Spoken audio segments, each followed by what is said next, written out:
Hello नमस्कार। तो कैसे हो आप सभी। स्वागत है आप सबका आपके अपने YouTube channel him study group में। तो आज आपके लिए एक और मॉक टेस्ट हम लेके हाजिर है, जिसमें कि आपका रहेगा HPGK रहेगा, HPGK, हिंदी ग्रामर और इंग्लिश ग्रामर।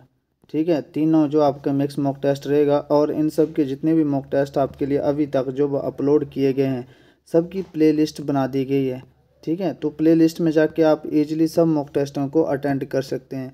जितने भी पीछे मॉक टेस्ट अपलोड करे प्लेलिस्ट में होगी आपकी HP पटवारी और पुलिस एग्ज़ाम 2025 के नाम से ये प्लेलिस्ट बना दी गई है। इसमें जो अभी तक करंटली जितने भी अभी जो मतलब 10 12 15 मॉक टेस्ट आपके अपलोड हुए हैं वो सारे प्लेलिस्ट में जो वो ऐड कर दिए गए। आप जाके वो प्लेलिस्ट में वो वीडियो को देख सकते हैं। ठीक है, तो हर रोज़ वीडियो जो शाम को 7:30 बजे अपलोड होती है, अपने टाइम से वीडियो को वॉच आउट कर लेना है। और आप हमारे टेलीग्राम चैनल से भी जुड़ सकते हैं, जिसका लिंक जो वो डिस्क्रिप्शन बॉक्स में दे रखा है। तो ये जो मॉक टेस्ट है आपके अपकमिंग एग्ज़ाम, चाहे वो HP पटवारी का हो, फॉरेस्ट गार्ड का हो या फिर पुलिस का एग्ज़ाम हो, इन सब के लिए ये जो मॉक टेस्ट है ये मोस्ट इम्पोर्टेंट जो वो रहने वाले हैं। तो चलिए स्टार्ट करते हैं आज का फर्स्ट क्वेश्चन। तो फर्स्ट क्वेश्चन है कि पद्म सिंह पैलेस किस जिले में स्थित है। तो ये चंबा में, हमीरपुर में, शिमला में या मंडी में। तो पद्म सिंह पैलेस, ठीक है, जो पद्म सिंह पैलेस है ये किस जिले में स्थित है। तो पद्म सिंह का जो पैलेस है ये आपका शिमला डिस्ट्रिक्ट में स्थित है।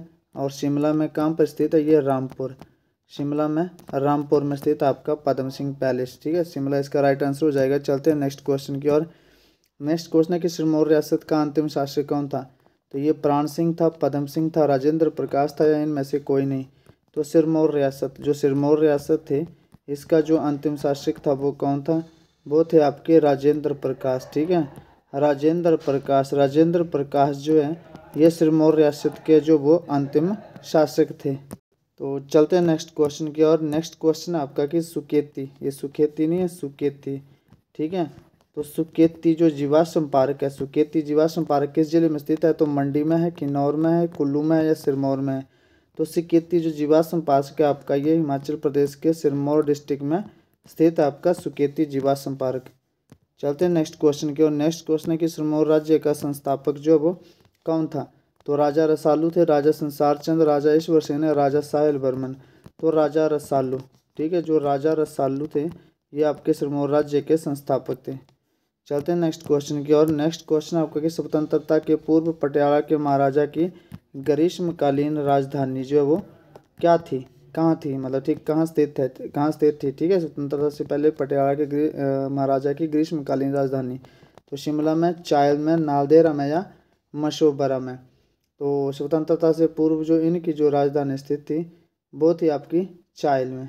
ठीक है, तो चायल इसका राइट आंसर हो जाएगा। चलते हैं नेक्स्ट क्वेश्चन की ओर। नेक्स्ट क्वेश्चन आपका कि सिरमौर जो वो किस वर्ष पझौता आंदोलन हुआ, सिरमौर में किस वर्ष जो पझौता आंदोलन जो वो हुआ था। तो ये हुआ था 1939 में, 1945 में, 1942 में, 1948 में। तो ये 1942 में हुआ था। तो चायल में जो इसकी ग्रीष्मकालीन राजधानी जो वो स्थित थी। ठीक है, चलते हैं नेक्स्ट क्वेश्चन की ओर। नेक्स्ट क्वेश्चन है कि मंडी जिले के सुंदर नगर में किस साधु की पूजा की जाती है। तो व्यास की, वशिष्ठ की, जमदग्नि की या सुखदेव की। तो मंडी जिले के सुंदर नगर में वो की जाती है सुखदेव की पूजा। ठीक है, सुखदेव। और सुखदेव वाटिका पूछा था कि सुखदेव वाटिका जो वो कहाँ स्थित है। तो ये मंडी जिले के सुंदर नगर में आपकी स्थित है ये सुखदेव जो है वाटिका। ठीक है, तो मंडी जिले के सुंदरनगर में किस साधु की पूजा की जाती है। तो ये सुखदेव की पूजा जो वो की जाती है। चलते हैं नेक्स्ट क्वेश्चन की ओर। नेक्स्ट क्वेश्चन है कि लाहौल को स्पीति से कौन सा दर्रा जोड़ता है। कुक्ति जोड़ता है, कुंजुम जोड़ता है, रोहतांग जोड़ता है, बारालाचा जोड़ता है। तो लाहौल को स्पीति से कौन सा दर्रा जोड़ता है आपका, ये जोड़ता है आपका कुंजुम दर्रा। ठीक है, कुंजुम दर्रा जो लाहौल को स्पीति से जोड़ता है। तो कुंजुम इसका राइट आंसर हो जाएगा। चलते हैं नेक्स्ट क्वेश्चन की ओर। नेक्स्ट क्वेश्चन है कि वीर सिंह किस रियासत का अंतिम शासक था। तो वीर सिंह, जो वीर सिंह थे ये किस रियासत के अंतिम शासक थे। तो कांगड़ा के, दतारपुर के, सिब्बा के या फिर नूरपुर के। तो वीर सिंह जो थे ये आपके नूरपुर रियासत के जो वो अंतिम शासक थे। चलते हैं नेक्स्ट क्वेश्चन की ओर। नेक्स्ट क्वेश्चन है कि करछम बांगतू जल विद्युत परियोजना किस नदी पर स्थित है। तो रावी पर है, यमुना पर है, ब्यास पर है, सतलुज पर है। तो करछम बांगतू जो जल विद्युत परियोजना ये सतलुज नदी पर जो ये स्थित है। तो सतलुज इसका राइट आंसर हो जाएगा। चलते हैं नेक्स्ट क्वेश्चन की ओर। नेक्स्ट क्वेश्चन आपका, जहाँ पर शब्दों की आवृत्ति बार बार होती है वहाँ पर कौन सा अलंकार है। अब आपका हिंदी सेक्शन स्टार्ट है यहाँ से। तो जहाँ पर शब्दों की आवृत्ति, जहाँ पर एक शब्द, जो एक शब्द बार बार आ जाए, ठीक है, जिस पंक्ति में एक शब्द बार बार आ जाए वहाँ पर आपका कौन सा अलंकार हो जाता है, तो वहाँ पर यमक अलंकार होता है। और जहाँ पर एक वर्ण बार बार आ जाए वहाँ पर आपका अनुप्रास अलंकार जो वो हो जाता है। श्लेष अलंकार में भी एक शब्द आता है लेकिन ये अलग अलग करके आता है। यहाँ पर एक शब्द जो वो, जैसे कनक कनक ते सौगुनी, ठीक है, कनक कनक, ये साथ में आ जाएगा तो ये आपका यमक अलंकार में होगा। जैसे और दूसरा होता है, रहीमन पानी रखिए बिन पानी सब सून, पानी गए न उबरे मोती मानस चूर। तो ये पानी, रहीमन पानी राखिए, तो मतलब उसके बाद भी पानी जो वो रिपीट होगा, पानी शब्द वो रिपीट होगा, लेकिन ये इकट्ठे नहीं आएंगे, अलग अलग आएंगे। तो ये आपका होता है श्लेष अलंकार में। उपमा अलंकार में जो वो क्या है, तुलना करी जाती है, ठीक है। ये आपको पता, अर्थ अलंकार का भेद आपका उपमा अलंकार, ये तीनों जो ये शब्द अलंकार के भेद है। तो जहाँ पर शब्दों की आवृत्ति बार बार होती है वहाँ पर आपका यम का अलंकार हो जाता है। चलते हैं नेक्स्ट क्वेश्चन की ओर। नेक्स्ट क्वेश्चन है कि राजेश खाना खाकर स्कूल गया। जब एक क्रिया खत्म हो जाए, ठीक है, जब एक काम या एक क्रिया खत्म हो जाए और दूसरी शुरू हो जाए, एक खत्म और दूसरी शुरू हो जाए, वहाँ पर कौन सी क्रिया होती है आपकी, पूर्वकालिक क्रिया। पूर्वकालिक क्रिया, जहाँ पर एक क्रिया खत्म हो जाए और दूसरी शुरू हो जाए वहाँ पर पूर्वकालिक क्रिया हो जाती है। अब राजेश खाना खा कर, खाना खा लिया, एक काम खत्म दूसरा शुरू, क्या, स्कूल जाने का, स्कूल गया, यहाँ पे पूर्वकालिक क्रिया हो जाएगी। चलते हैं नेक्स्ट क्वेश्चन की और। नेक्स्ट क्वेश्चन है कि उच्चारण में कौन सी संधि है। तो उच्चारण संधि विच्छेद करेंगे, डबल चे आ गया तो उत जमा क्या हो जाएगा, आचरण, उत जमा आचरण। और जहाँ पर भी हलंत लग जाए वो संधि आपकी कौन सी संधि जाती है, व्यंजन संधि जो वो हो जाती है। तो उच्चारण में कौन सी संधि है, ना गुण होगी, ना स्वर होगी, ना विसर्ग होगी, ये हो जाएगी आपकी व्यंजन संधि, ठीक है। चलते हैं नेक्स्ट क्वेश्चन की ओर। नेक्स्ट क्वेश्चन है कि मनोहर, मनोहर में कौन सा समास है। तो मनोहर मतलब मनोहर, मन को हरने वाला, कौन, मन को हरने वाला, मन को हरने वाले को बोलते हैं मनोहर। तो यहाँ पे कर्ता ने कर्म को कर्ता ने कर्म को विभक्ति आ रही है। और जहाँ भी आपकी कारक विभक्तियाँ आ जाती है वहाँ पर आपका समास हो जाता है कौन सा, तत्पुरुष समास। कौन सा, तत्पुरुष समास। तो ये कारक विभक्ति आ जाएगी यहाँ पे।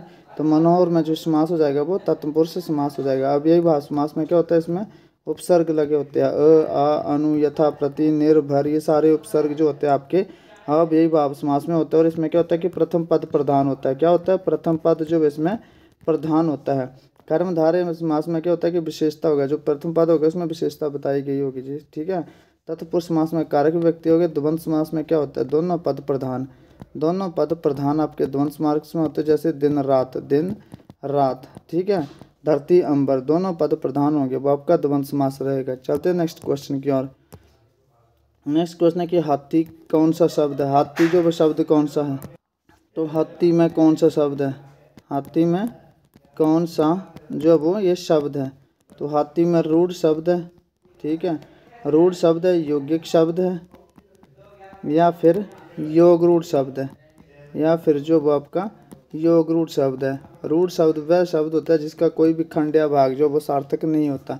यौगिक शब्द जो शब्द होता है जो दो प्रॉपर शब्दों से बना होता है। जैसे पाठशाला, पाठ एक और शाला दूसरा, पाठशाला यौगिक शब्द है। योग रूढ़ शब्द वैसे होते हैं जैसे नीलकंठ है तो यौगिक शब्द, लेकिन किसी और की तरफ इशारा कर रहा है, अर्थात शिव जी की तरफ इशारा कर रहा है, तो ये आपका योग रूढ़ शब्द जो वो ये हो जाएगा। चलते हैं नेक्स्ट क्वेश्चन की ओर।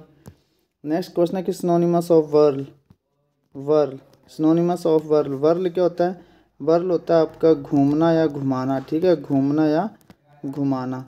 तो इसका अपना सिनोनिमस जो वो बताना है। तो एंटोनिमस, इसका सिनोनिमस नहीं, इसका एंटोनिमस, ठीक है, इसका जो वो एंटोनिमस बताना अपने वर्ल का।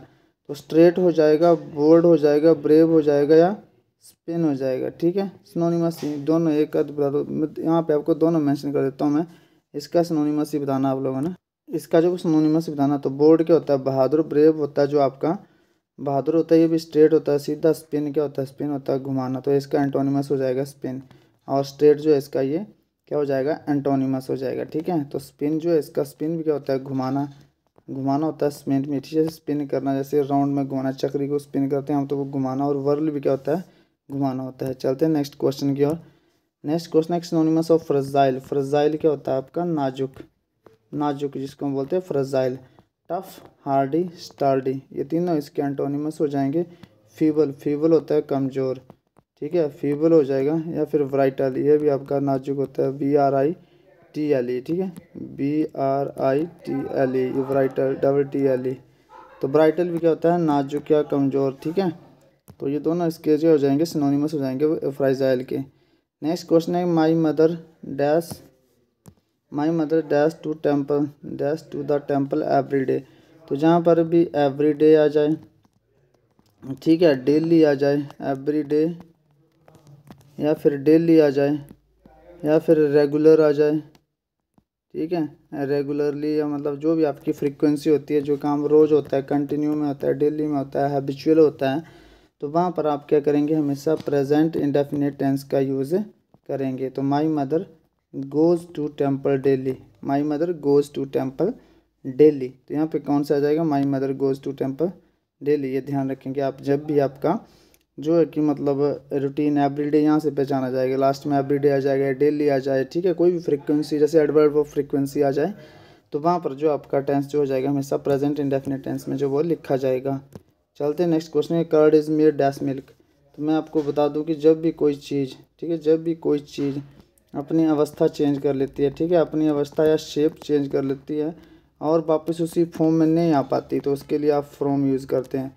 ठीक है, उसके लिए क्या यूज़ करते हैं, फ्रॉम। और जो अपनी अवस्था जो या फिर अपना शेप चेंज जो वो नहीं करती, उसके लिए आप ऑफ यूज़ करते हैं। जैसे table is made of would, table is made of would. अब जो टेबल किसका बना है, लकड़ी का बना, और वुड जो जो लास्ट में जो मतलब टेबल जो वो फिर वापस में लकड़ी बन सकती है, तो आप ऑफ का यूज करेंगे। लेकिन curd is made from milk हो जाएगा, क्यों, क्योंकि दही से एक बार दूध से एक बार दही बन गया तो वो वापस क्या आपका मिल्क नहीं बन सकता। ठीक है, तो आप फ्रॉम का यूज करेंगे, curd is made from milk. चलते हैं नेक्स्ट क्वेश्चन की ओर। नेक्स्ट क्वेश्चन है कि Rajesh walking dash the road. अच्छा, आप एक बात है, कभी भी आप चलते हो, रोड पे चलते हो, तो मतलब ये रोडों के बीचों बीच नहीं चलते, रोड के साइड में चलते हैं। ठीक है, साइड में चलते हैं, उसके बीच नहीं चलते। ठीक है, तो क्या बोलेंगे, Rajesh is walking along the road, क्योंकि रोड के साइड में चलते हैं, मतलब रोड के साथ साथ चलते हैं, अलोंग होता है साथ साथ, तो रोड के जो मतलब बगल में चलते हैं, साथ साथ चलते हैं। तो उस कंडीशन में आप क्या करेंगे, अलोंग का यूज़ करेंगे, ना ऑन का यूज़ करेंगे, ना इन का, ना विद का। ठीक है, तो ये था आपका आज का सेशन। इसमें 20 क्वेश्चन थे, 20 में से आपका स्कोर कितना होता है अपने कमेंट सेक्शन में कमेंट करके जरूर बताना है। तो मिलते हैं नेक्स्ट सेशन में, तब तक के लिए जय हिंद, जय भारत।